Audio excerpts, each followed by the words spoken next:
Welcome to North TV's Public Forum on Veterans Services, the first of 3 public forums North TV will hold over the next 6 weeks. The second will deal with the future of North Attleboro Public Schools, certainly a very important topic. And the third will be on economic development, which ironically, economic development might actually end up helping North Attleboro Public Schools and all of the town's departments. Those are future public forums, and we'll have more information about those later on. Tonight is also a very important topic, Veterans Services, and we have a very distinguished panel made up of, to your left, Rebecca Jennings. Many people know her when they visit Town Hall. She is the North Attleboro Veterans Service officer. To her left, your right, is Lyle Perney, North Attleboro Veterans Assistant. First of all, we thank everyone for watching this both live on North TV and throughout the month of June and July on our government channel. Let's begin with explanations about what each of you do. We will start with you, Rebecca, for people who aren't aware of what the Veterans Office in North Attleboro does. What does the office do, and what is your role? Sure.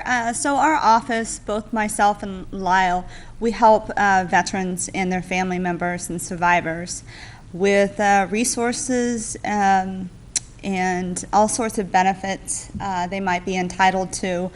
I'm currently the Director of Training and Compliance. So on the training side, by state mandate, it's a law that every city and town has to have a veteran service officer with a population of over 12,000.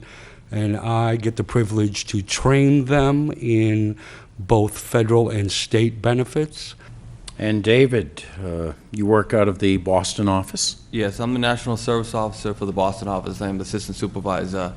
Our main job is fulfilling the promises to the men and women who served. So our main goal is if a veteran comes in and wants to file a disability claim, educational benefits, death benefits, we're there to assist them and at any cost. I'm going to throw out a question that any of you, all of you, can answer. Not being a veteran myself, does every city and town across the nation have a Rebecca Jennings, a Lyle Perney? I can answer that. That's a no. Welcome to the second of North TV's Summer Public Forums. Tonight, we will be discussing North Attleboro Public Schools, specifically the future of North Attleboro Public Schools. Our first forum was held back in June. We took a look at veterans services available to North Attleboro residents who served in the military. And our third forum will take place next Monday night. That would be Monday night, July 31st, 7 p.m., right here in the large meeting room, the Emergency Operations Center at the police station. Our topic will be economic development here in the town of North Attleboro. To your left is the man on the right, Republican State Senator Richard Ross. To his right, or his left, our right, as we're watching on television in person, State Representative Elizabeth Poirier.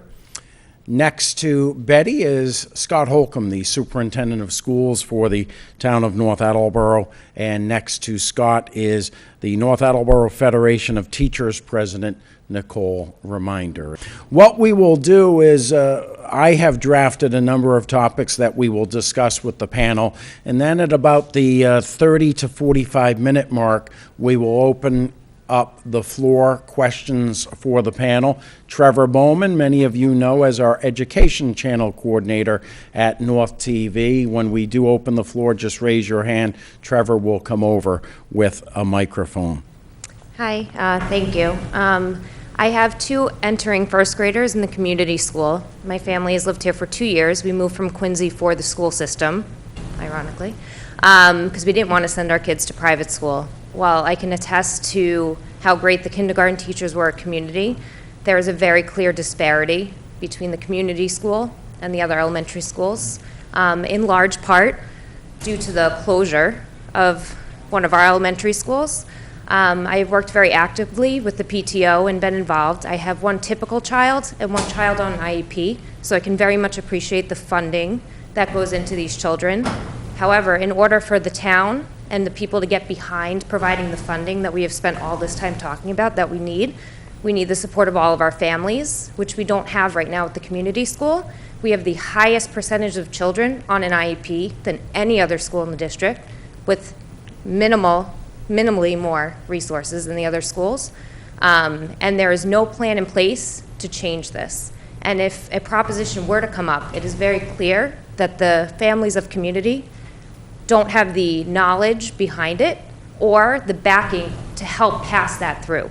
And I want to know what is being done to change that, because as a family member, to think that I might have to put my house on the market or don't send my do kids to that. private school is pretty No, scary. you've got a great school system. So I want to clear up, let's make sure we have points of clarity, I call them, Because I always say the truth is out there.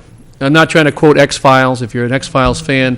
What I'm talking about here is the actual, looking at what took place at the granular level when we did the redistribution of students across North Attleboro when Allen Ave closed down. Welcome to the third of North TV's Summer Public Forums. Tonight, we will be discussing economic development here in the town of North Attleboro. Not only the town, but the area and the state as well. Our first public forum was on veteran services. Our last was on the future of public schools. And really, tonight's topic ties into that second public forum, the future of public schools. And of course, as the economy proves, businesses come to North Attleboro, that certainly does help. Our panel this evening, for the second time in as many Monday nights, our state representative, Elizabeth Betty Poirier.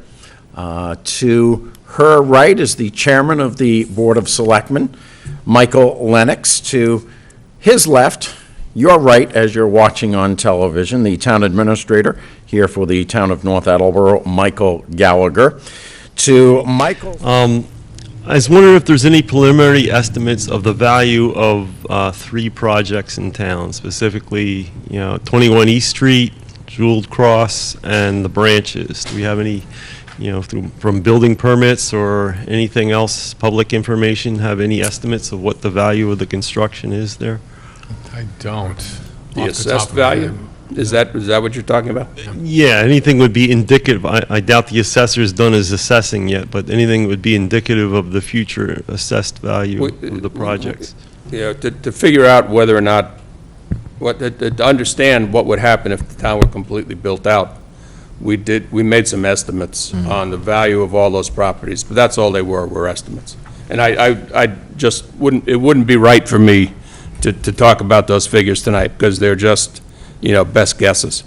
So, yeah, we've looked at it, and we think we have a ballpark of what those properties are going to be worth, but I'm just not at liberty to discuss them.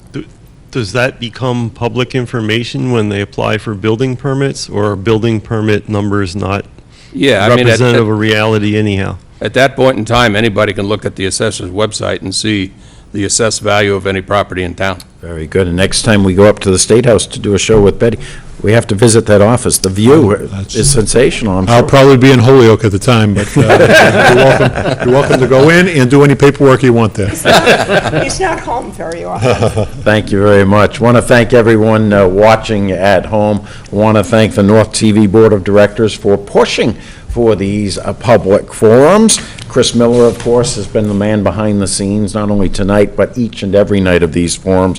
Jared Ware, our government channel coordinator, and the newest member of the North TV family, Tim Scanlon, standing up in the back. You talk about marketing, Tim is working very hard marketing North TV, and certainly want to thank everyone here as well. That'll wrap up our third public forum. There'll be another one sometime in the near future. Hopefully we can get through the summer season and golf season as well before we have our final one. Thank you for watching.